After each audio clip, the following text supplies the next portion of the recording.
Добрый день, меня зовут Игорь Лазаренко. Я являюсь сыном этой земли, я тут родился. Отец мой был лесником.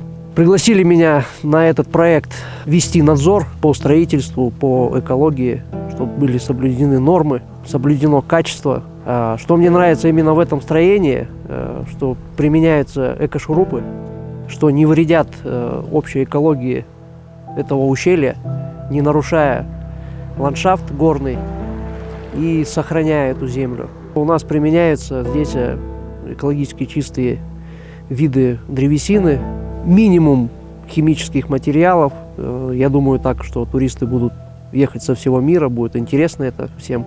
Приглашаем вас сюда, на наш визит-центр Аюсай, посетить, увидеть, оставить частичку своей души и себя.